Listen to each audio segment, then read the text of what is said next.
అదరగొట్టే కారం రంగు రుచి ఆచి కారం పొడి. ప్రస్తుతం మనతో పాటు ఉన్నారు ప్రముఖ పొలిటికల్ అనలిస్ట్ సాయిశేఖర్ గారు. ఒకసారి ఆయనతో మాట్లాడదాం. ఒకవైపు జూబ్లీ హిల్స్ ఎన్నికల్లో అధికార కాంగ్రెస్ పార్టీ గెలిచినటువంటి పరిస్థితి, మరోవైపు బీహార్లో ఎన్డీఏ గెలిచింది. ఆయన విశ్లేషణ ఏంటో ఒకసారి చూద్దాం. సార్ నమస్తే అండి. నమస్తే అండి. బీహార్లో కూడా ఎన్డీఏ ఇంత ఘన విజయాన్ని సాధించడం అంటే అసలు దీన్ని ఎలా తీసుకోవాలి? ఇప్పుడు క్రమేపీ మోడీ గారికి మొత్తం అన్ని రకాలుగా ఇమేజ్ పెరుగుతుందని అనుకోవాలి కదా. 100%. బీహార్ ఎన్నిక కొంచెం ట్రిక్కీ ఎలక్షన్ అండి. బీహార్లో 7,80,00,000 మంది ఓటర్లు ఉన్నారు.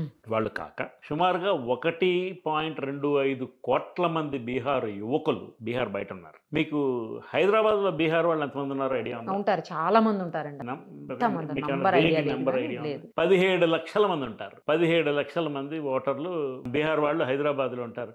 అంటే మీ జూబ్లీ హిల్స్ ఎలక్షన్లో 4 లక్షల మందే ఓటర్లు, బీహార్ వాళ్ళు హైదరాబాద్లో 17 లక్షల మంది ఉంటారు. అంటే చూడండి, 4 జూబ్లీ హిల్స్ కాన్స్టిట్యున్సీలు, అంత స్ట్రెంగ్త్లో వాళ్ళు ఉన్నారు ఇక్కడ. వివిధ రాష్ట్రాల్లో అలా స్ప్రెడ్ అయినారు. వివిధ నగరాల్లో, బొంబాయిలో, ఢిల్లీలో, బెంగళూరులో, చెన్నైలో, పూణేలో, ఎక్కడ పడితే అక్కడ స్ప్రెడ్ అయి ఉన్నారు. ఎందుకు వెళ్ళిపోతున్నారు వాళ్ళందరూ? జీవన భృతి. వాళ్ళకి అక్కడ బేరోజ్గారీ అంటే నిరుద్యోగ సమస్య బీహార్లో. వీళ్ళందరూ ఏం ఉద్యోగాలు చేస్తున్నారు? వీళ్ళేమి మైక్రోసాఫ్ట్లోనో లేకపోతే సత్యంలోనో, భవన నిర్మాణాల్లో వాళ్ళేమి సిఇఓలు, వైస్ ప్రెసిడెంట్లు కారు. వాళ్ళు లేబర్, భవన నిర్మాణ కార్మికులు, ఎలక్ట్రీషియన్స్, ప్లంబర్స్, ఫిట్టర్స్ ఈ కార్యక్రమాలు చేస్తారు. Machine operators. వీళ్ళకి ఒక గుత్తేదారు ఉంటాడు, వాడు తీసుకొస్తాడు వీళ్ళందరూ. ఆ కాంట్రాక్టర్తో వీళ్ళకుండే అరేంజ్మెంట్ ఏంటి? వీడు వారం రోజులు కనుక పని చేయకపోతే వీడు ఉద్యోగం పోతుంది. వీడు ఓటుకు వెళ్ళడానికి అవకాశం లేదమ్మా. ఇక్కడ లీవ్ పెట్టేసి వాళ్ళ ఊరు వెళ్ళి ఓటు వేసే అవకాశం లేదు. ఇప్పుడు మనకి ఆంధ్రాలో ఎలక్షన్ జరిగితే ఇక్కడ నుంచి చాలా మంది వెళ్తారు మామూలుగా, బట్ ఎవరు ఉద్యోగాలు పోవు. బట్ బీహార్లో ఇదొక దుస్థితి. ఇది పాయింట్ 1. రెండోది, అంచేత 1.25 కోట్ల మంది వెళ్ళకపోయినా 80% మంది వేసుకోండి. 1 కోటి మంది ఓట్లు వేయడానికి వెళ్ళలేదు. 1 కోటి మంది ఓట్లు వేస్తే పరిస్థితి ఎలా ఉండునో. 20 ఏళ్ల బట్టి ముఖ్యమంత్రిగా ఉన్న మనిషి ఈ నిరుద్యోగ సమస్యని అడ్రస్ చేయటం లేదు అంటే ఈజ్ ఇట్ నాట్ ఇర్రెస్పాన్సిబిలిటీ? ఆయన ఏంటి, ఆయనకి ఆయన జేడీయూ ఆయన పార్టీ అయినప్పటికీ ఆయనకి యాక్చువల్గా పార్టీ అఫిలియేషన్స్తో సంబంధం లేదు. ఏ పార్టీ ఉన్నా ఆయన ముఖ్యమంత్రి. అవును. ఆయన అవతల బీజేపీతో సఖ్యతగా ఉండి టక్కన వాళ్ళతో పడకపోతే లాలూ ప్రసాద్ యాదవ్తో ఇలాగా 20 ఏళ్ళ అధికారంలో ఉంటున్నారు. ఆ ప్రజలకి ఎందుకు అదే మనిషిని మాటిమాటికి ఓట్లు వేయాలనే విసుగు ఎందుకు రావటం లేదో నాకు ఆశ్చర్యంగా ఉంది. ఇది ఒకటి. రెండోది, రాహుల్ గాంధీ ఈ standard intensive review of electoral rolls, SIR అనే దాని గురించి, standard intensive revision of electoral rolls అనే దాని గురించి గట్టిగా మాట్లాడుతున్నారు. తర్వాత ఓటు చోరీ అనే ఒక అంశాన్ని తీసుకొచ్చారు. అంటే ముందుగానే కొంతమంది వాళ్ళకు అనుకూలమైనటువంటి అనేక మంది, కొంతమంది అంటే ఏదో 50 మంది 100 మంది కాదు, కొన్ని లక్షల మందిని ఓటర్లుగా జాయిన్ చేసి కొన్ని లక్షల మందిని చనిపోయిన వాళ్ళని, లేకపోతే మైగ్రేటెడ్ అయిపోయారని, వేరే దగ్గరికి వెళ్ళిపోయారని వాళ్ళ ఓట్లు తొలగించి ఓటర్ లిస్ట్ని రీజెక్ట్ చేస్తున్నారు. ఎలక్షన్ కమిషన్ మీద ఈయన నిర్దిష్టంగా ఆరోపణ చేశారు. భారతదేశ ప్రతిపక్ష నాయకుడు రాహుల్ గాంధీ ఏమీ ఆషామాషి ఏదో ఒక మామూలు మనిషి కాదు. 75 ఏళ్లలో సుమారుగా 50 ఏళ్ళు రాజ్యం చేసిన పార్టీ కుటుంబం రెండు నుంచి వచ్చినటువంటి నాయకుడు, ప్రస్తుతం భారతదేశ లోక్సభలో ప్రతిపక్ష నాయకుడు. ఆయన నిర్దిష్టంగా ఎలక్షన్ కమిషన్ మీద ఆరోపణ చేస్తూ ఉంటే టోటల్గా ఇండిపెండెంట్గా వ్యవహరించవలసినటువంటి ఎన్నికల సంఘం Caesar's wife should be above suspicion అని ఒక సామెత ఉన్నది. అనుమానానికి తావివ్వకుండా సీజర్స్ వైఫ్ ప్రవర్తించాలి. అట్లనే ఈ ఎలక్షన్ కమిషన్ కూడా అనుమానానికి తావివ్వకుండా ప్రవర్తించాలి. కానీ ఎంతమందికి సందేహాలు ఉన్నాయి ఈ ఎలక్షన్ కమిషన్ మీద? చాలా రాష్ట్రాల్లో, ఇప్పుడు ఆంధ్రాలో కూడా ఒక ఆయన మన దగ్గర విజిల్ బ్లోయర్ ఒక ఆయన ఉన్నారు. ఆయన నెంబర్స్ తీసి ఆంధ్రాలో కూడా 12.5% ఓట్ యాడ్ అయింది బిఫోర్ ది ఎలక్షన్ అని చెప్తున్నాడు ఆయన. అది ఎంతవరకు నిజమో అంతవరకు అబద్ధమో తెలియదు. That needs to be studied. ఇవన్నీ ఎవరు స్టడీ చేయాలి? దానికన్నా అధికారం ఉన్నది ఎలక్షన్ కమిషన్కి. ఈ విషయాన్ని రాహుల్ గాంధీ గారు గట్టిగా హైలైట్ చేస్తున్నారు. హర్యానాలో సర్కారు చోరీ అన్నాడు ఆయన.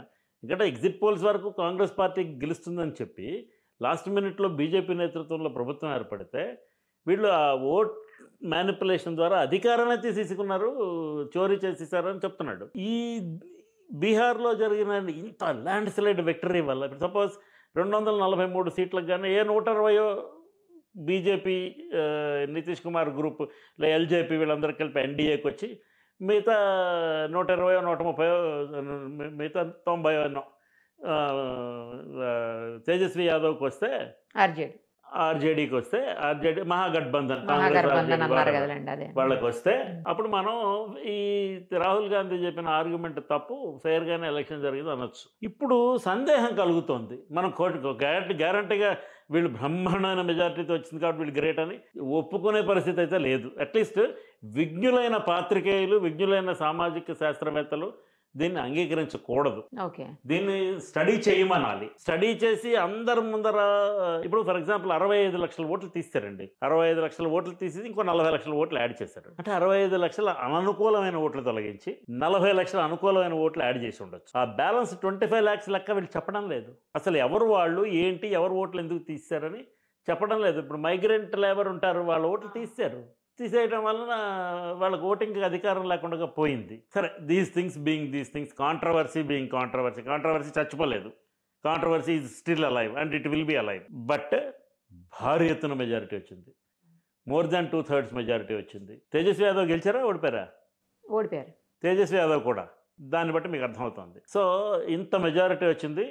దీన్ని స్ట్రెంగ్త్గా మోడీ తీసుకొని ముందుకెళ్తారా అంటే నేను 100% అంగీకరించలేను.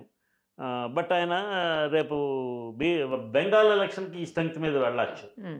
But that chief minister in Bengal is a tough person. వారిని అలా రైట్ ఆఫ్ చేసేయలేము.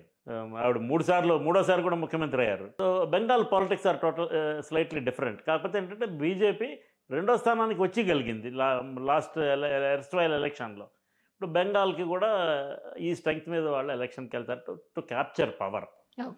అది జరుగుతుందా లేదా అనేది చూడాలి. తమిళనాడులో కూడా బీజేపీతోని అసోసియేషన్ ఉన్న వాళ్లకు అడ్వాంటేజ్ ఒకటి వస్తుంది, రాదంటలేదు. బట్ వీళ్ళు 3వసారి ఎలక్షన్కి వెళ్ళినప్పుడు 400 పార్ అని చెప్తే ఎన్ని వచ్చాయండి? 240 వచ్చాయి. చంద్రబాబు నాయుడు గారు, నితీష్ కుమార్ గారు 2 ఆక్సిజన్ సిలిండర్లు, వాళ్ళిద్దరూ ఇచ్చిన ఆక్సిజన్ బేసిస్ మీద వీళ్ళు బతుకుతున్నారు, వీళ్ళు సెంట్రల్ గవర్నమెంట్లో. చంద్రబాబు నాయుడు కూడా ఎస్ఐఆర్ ప్రక్రియ ఇదంతా రైట్ అని ఆయన ఏం చెప్పడం లేదు. ఒకవేళ ఆయన ఎదుర్కొన్నారనుకోండి దీన్ని, ఫస్ట్ వీళ్ళ గవర్నమెంట్కి ప్రాబ్లం వస్తుంది, బీజేపీ గవర్నమెంట్ కదా. చచ్చినట్టు ఎలక్షన్ కమిషన్ చేయవలసి వస్తుంది కదా. So it all depends on how Chandrababu Naidu would. మనకు తెలిసినంత మటుకు చాలా డెమోక్రాటిక్ పర్సన్. సో ఆయన దాన్ని కనుక ఎస్ఐఆర్ అపోజ్ చేయడమో లేకపోతే దాన్ని ఎస్ఐఆర్ చేయాలి, బట్ దాన్ని శాస్త్రీయంగా చేయాలి, ట్రాన్స్పరెంట్గా చేయాలి అని వారు కనుక ఒత్తిడి చేస్తే, అలాగని జరిగితే బీజేపీ ఇంకొకసారి 2029లో వాళ్ళు జమిలీ ఎన్నికలు పెడదాం అనుకుంటున్నారు. రాష్ట్రానికి కేంద్రానికి ఒకటేసారి ఎలక్షన్ అని. అలాగా జరిగితే బీజేపీ మళ్ళీ గెలుస్తుందా? నెక్స్ట్ ఈ జమిలీ ఎన్నికల కాన్సెప్ట్ కూడా నాకు బాధపడదు. ఇవాళ 2025 4 ఏళ్ల తర్వాత, అంటే 1 సంవత్సరం ముందు రద్దు చేస్తారు బీహార్ గవర్నమెంట్ని. నెక్స్ట్ రేపు బెంగాల్ ఎలక్షన్స్ నెక్స్ట్ ఇయర్ జరుగుతాయి.